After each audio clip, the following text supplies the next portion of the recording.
What's going on, everybody? So glad you decided to click on this video for this week's Midweek Youth Devotional. Let's go!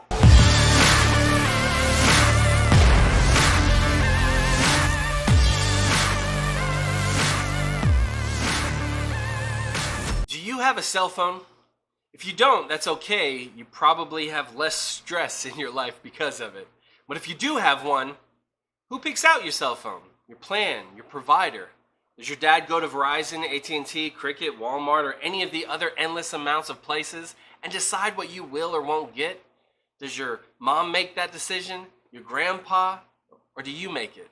Unless you have unlimited money and your parents say get whatever you want, no matter what the cost, making this decision is a confusing process. Shareable data, unlimited talk, 1 gigabyte single line plan.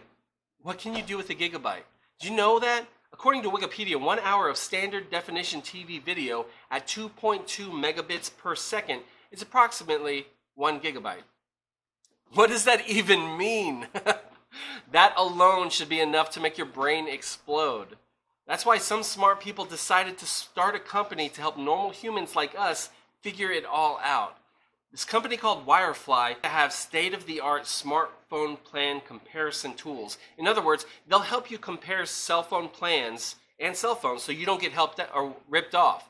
They'll help you choose what's worth it and what's not. Deciding what's worth it is fine when it comes to cell phones, but do you ever feel that way when it comes to the people around you? Whether it's at school or at practice on the weekends or at church, does it sometimes seem like your entire social life is a Wirefly experience? That's the company name. People that look at you, size you up, and try to figure out if you're worth their time, attention, or energy. Now throw your family in the mix. Does it sometimes seem like your step-parents, your parents, or any of them have so much going on that they don't really have time to pay attention to you? I mean, you know that they love you, but that doesn't always mean that they're tuned into what's going on in your life. Maybe you don't feel like they listen to you. Maybe you feel like your opinion doesn't matter. Maybe you wish they spent more time with you. And whether it's true or not, it's easy to add all this up and sometimes assume that our families don't think that we're worth it, at least not all the time. Now think about God. When I was a teenager, I felt like God had given up on me because of all the bad stuff that I had done. Being a church kid, I had heard that God had sent his son to die for me, but I didn't think that I was even worth that kind of sacrifice. I sure didn't feel like he was with me or for me. It's like I disqualified myself from being worth it. Can you relate to that? Do you ever feel like out of all the billions of people in the world that, am I really worth God's attention? On a side note, if we're getting really honest, most of us would admit that we've turned this around on people, put other people on our Wirefly style comparison tool. We've assessed someone and tried to figure out if they were fun enough, cool enough, or offered enough to be worth our effort in the relationship. We've treated our siblings and parents like they weren't worth our time. Maybe we've also looked at God and decided that following him isn't worth the sacrifice and energy. The Wirefly system, the urge to compare and get the best deal, is natural for us. But it becomes a problem when we try to guess what other people think about us and let that determine what we think about ourselves. If we assume people around us don't like us, it's easy to not like ourselves. If we're convinced that our dad could care less about what we do or think, it's easy to conclude that we don't matter or have any value. If we assume that God has given up on you, it's easy to believe that you're not good enough. Maybe you're holding on to an old regret or a habitual sin that you feel like you've disqualified yourself from being loved.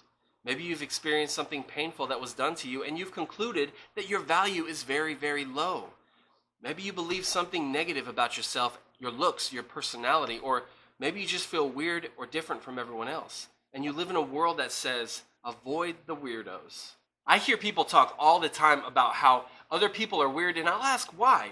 And they rarely have a clear reason. It typically boils down to that person looking, acting, talking, dressing, or believing differently from them.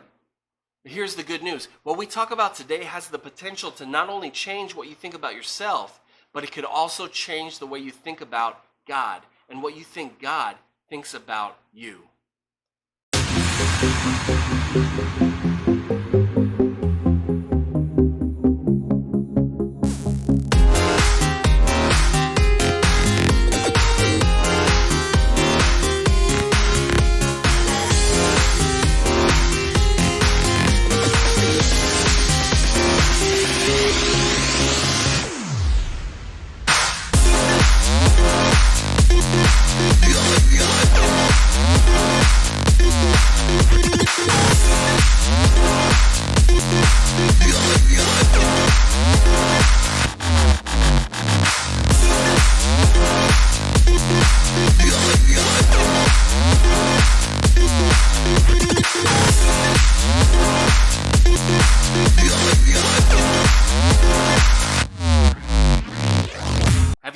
into a movie theater and miss the first part of a film, like the first 10 or 15 minutes, it's really hard to know what happened. You're really confused. Why is he saying that? Who's that character? What is the scene? It's hard to understand if you miss the beginning. In the same way, it's difficult for us to understand how much we matter unless we go back to the beginning where God set all of this in motion. In Genesis, in the beginning, God created the earth and the sky and the trees and the animals. And then he breathed life into the first man. His name was Stephen. I'm just kidding. His name was Adam. And then God created Eve. And then I quote, it said, "It is not good." God said, "It is not good for man to be alone." This is how Genesis is summarized. God created man in his own image. And then God created Eve. And I quote, it said, "It is not good for the man to be alone." This is how the writer of Genesis summarizes it.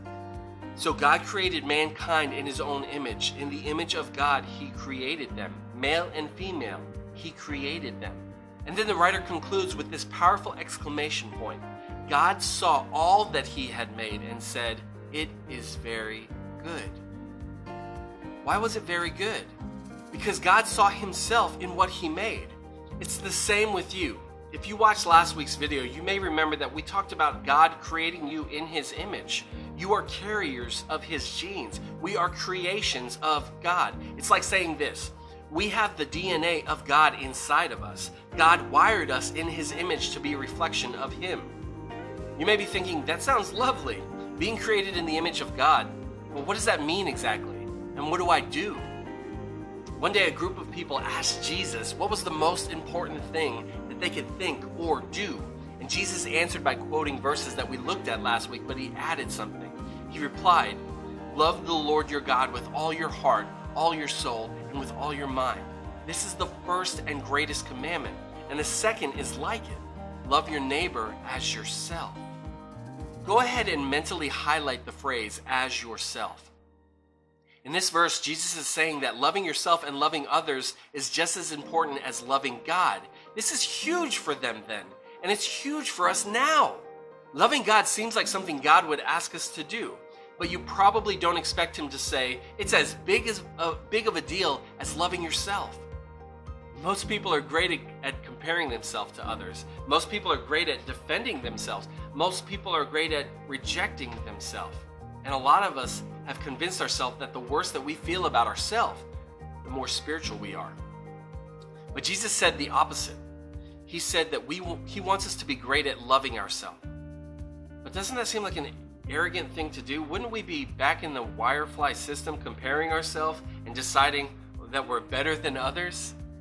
Loving ourselves has nothing to do with evaluating ourselves over other people. Loving ourselves means that we believe that we matter. Why? Because we're awesome at basketball and better than someone in our geometry class? No. Loving ourselves means that we matter because God created us. He said that we matter. What I discovered is that it's hard to love ourselves if we don't feel like God loves us. In fact, it's hard to even like ourselves. One of Jesus' closest followers and friends when he was on earth was a man named John. In the letter that John wrote at the end of his life, he said this: "How great is the love the Father has lavished on us, that we should be called children of God." And that is what we are. Think about this for a second. God could have called us lots of things, stamped us with millions of different titles, but he chooses to call us his children. It means that you matter. No matter what you have said, done, thought, God calls you his. Regardless of how other people have treated you, he says that you are worth it. Regardless of what your parents have said or not said about you, God calls you his child. You're worth it. Regardless of how you feel about yourself, you are valuable, you are accepted and loved because you have been declared a child of the God of the universe. The thing that I want most for you is for you to realize that there is a God who loves you so much. He likes you too. His love will never change no matter what you do. No matter how weird you feel sometimes, you belong to him. God always loves you as you are right this second. And I hope that knowing this will encourage you to live with a confidence that you've never had before. I hope that you'll begin to see yourself as worth it simply because God said you are. Nothing adds to that value. Nothing takes away from it. What does this mean for you? It means that you can love you. It means that you can like you. But in order to do that, you have to constantly remind yourself of what God says about you. Remind yourself of what He thinks about you. Remind yourself of how He feels about you. What's the best way to do that? Honestly, the Bible. I once heard someone describe the Bible as God's love letter to us. Just like it's important to refill your car with gas, it's important to fill your mind with the truth of God's love for you. Verses like Psalm 86:15, "But you, Lord, are a compassionate and gracious God, slow to anger, abounding in love and faithfulness." John 3:16, "For God so loved the world that He gave His one and only Son." Romans 8:37, "No, in all these things we are more than conquerors through Him who loves us." Psalm 36:5, "Your love, Lord, reaches the heavens, your faithfulness to the skies." But it's not enough just to read it. You gotta make a decision to accept it, to believe it. You gotta personalize it, embrace it. Reading can help you, but reading alone doesn't change you. When you begin to make decisions based on what it says, that's when real change happens for you. As we close today, I want you to think about this. Anybody can live in a wirefly system where you compare yourself to others, determine that you're not worth it, or convince yourself that God has run out of love for you. And if you don't fight it, your heart and your mind will naturally be pulled in that direction. But if you're going to believe in something, don't you want it to be based on something that is actually true? Let's go back to the verse that we looked at from John. It says, "How great is the love the Father has lavished on us." You've probably never used the word lavished in a sentence in your entire life. But according to the Merriam-Webster.com, it says the definition of lavished is giving or using a large amount of something, given in large amounts, having a very rich and expensive quality. If you've been going to church for a while, you've probably heard or even said the phrase, "God loves me." Maybe there are times that you believe it, but have you ever thought about it in large amounts, ridiculous, over-the-top, rich quantities? Do you ever see God as a father who lavishes you with His love? Because He does. And those ridiculous, over-the-top, rich quantities never change. They remain constant, and God always loves you as you already are.